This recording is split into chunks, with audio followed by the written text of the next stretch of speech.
Thanks for watching France 24 and welcome to the interview. Today we'll be speaking to one of France's best known as well as controversial scientists. Claude Allègre is a geochemist as well as a politician, and he served as French Minister for Education at the end of the 1990s. He's attracted much flack for denying that global warming is man-made, and now he's in hot water again because of a new book. It's called Faut-il avoir peur du nucléaire? Loosely translated, it means, should we be scared of a nuclear power? Claude Allègre, welcome to France 24. Now, let me first ask you about this book then and its title. It was written as the Fukushima nuclear crisis is still playing out, and you ask, should we be scared of nuclear power? Should we? Well, I answer in this book, we should be afraid about the military nuclear power. No question, nobody take care of that, and this is a real danger. For the civilian nuclear plant, depends where you are. Mm-hmm. If you are in America or in Europe, certainly not, except if you are in Italy or in Greece, where you have earthquake and big earthquake. If you are in Japan, the question is open because you have both earthquake and tsunami. If you are in a former Soviet Union, you may be scared because those plants are not very secure. They have been improved slightly after the Chernobyl disaster, but in my view, they should be rebuilt completely. But what about Japan? Everyone thought beforehand that the Japanese nuclear power plants were safe, that they were secure, but in the end, they weren't. We can see the Fukushima nuclear disaster. Thousands of people have been evacuated and so on and so forth. A lot of people are fearful of nuclear power at this point. You say they shouldn't be. No. I said in Japan, first of all, you have to remember the disaster is not nuclear. The disaster is a tsunami who killed 30,000 people. The nuclear, even if it's if they killed any people, it will be only few tenths of people, no more. Mm-hmm. So the disaster is a tsunami.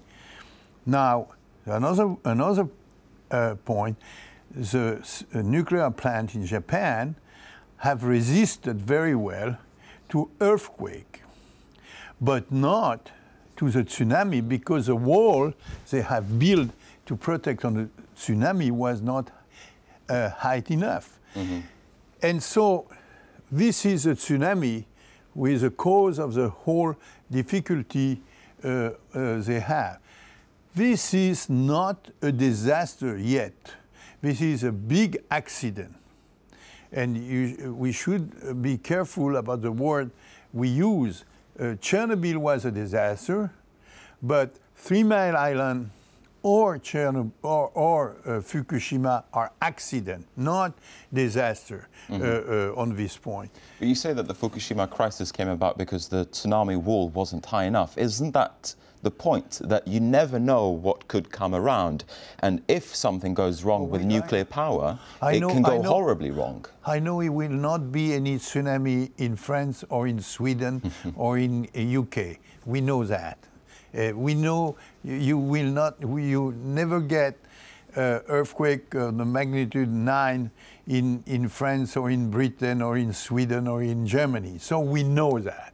So the situation is completely different. You are in Japan. In Japan, you have a lot of fear. You have earthquake, tsunami, volcanic eruption, but also you have a big hurricane. So if you should build a nuclear plant in Japan is a question, but is a separate question as the question for Europe. Mm. The question can be raised for the western United States, in California, because you have earthquake possibility and big earthquake. But in a east part of the country, certainly not. So the point is you have to this question is not a black and white. Is not depends where you are, but it is the same thing about to make an analogy about the wind power. If you have a wind power in Denmark, could be okay because you have a lot of wind.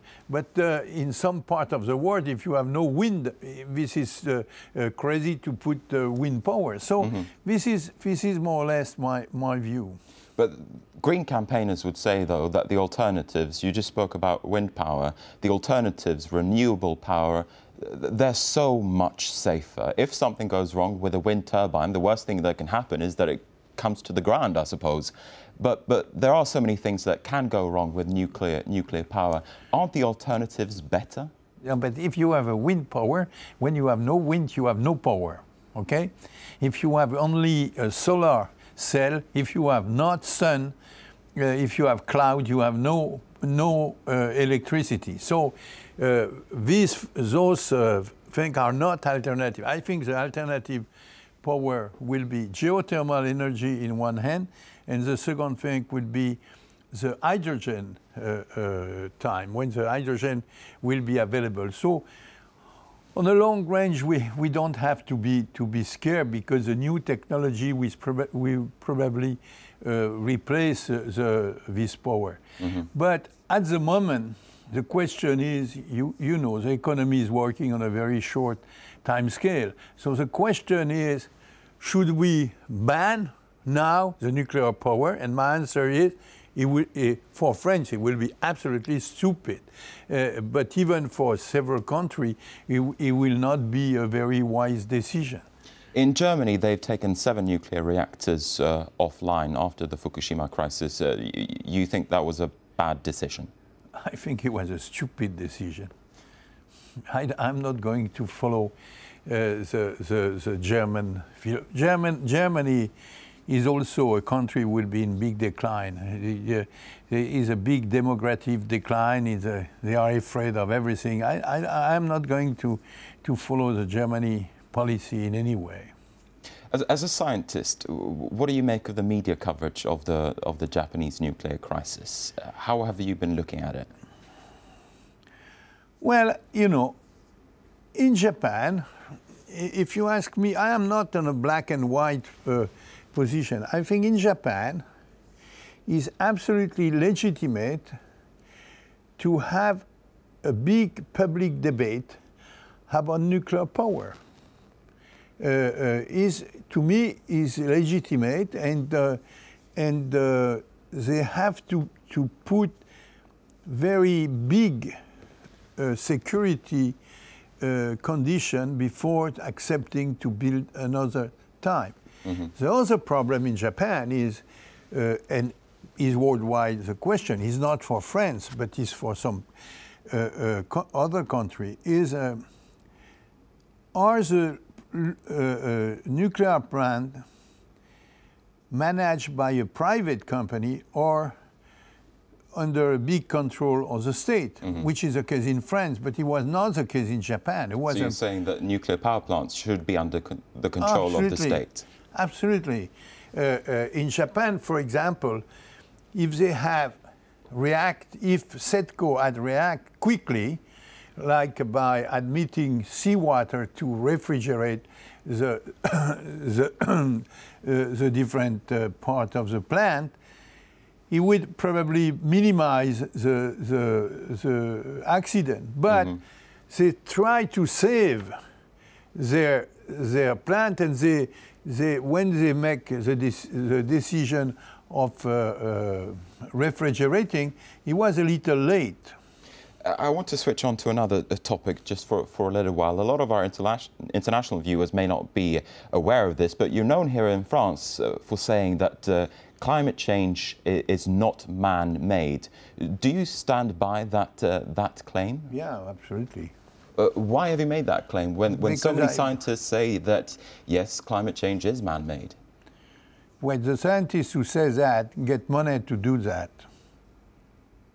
So you're saying that they're being paid by the industry for renewable energy? No, But by saying that, they get a big attention to their field, and then they get a lot of subsidies and money for research and so forth. I don't think so. I think he's a climate change. He has been a climate change all of the way through. But my point is, nothing has proved this is man-made climate change. The CO2 is in a very short proportion in the atmosphere. I think the major effect on a climate change is a water cycle. And a water cycle change, and a water cycle has a huge, much bigger greenhouse effect than the CO2.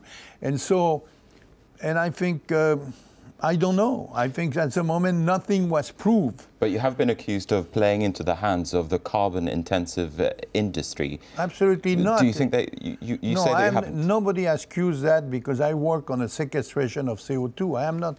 I'm for the sequestration of CO2 anyway, not for the climate change, but because the CO2 has a bad effect in the ocean. He puts the pH of the ocean lower, and this is very bad for the biology. So I'm nothing to do with the coal industry or oil industry. I think we should, but this is exactly what I've been battling on this problem. Nothing happened, you know, and US now is abandoning anything for that. UK also, and my view is not that. My view is we should make sequestration of CO2, and so we should develop plants who are clean plants. All right, a very, very controversial debate in and of itself. Thanks very much, Claude Allègre, for speaking to us today. And with that, we're going to wrap up the interview. Thanks very much for watching.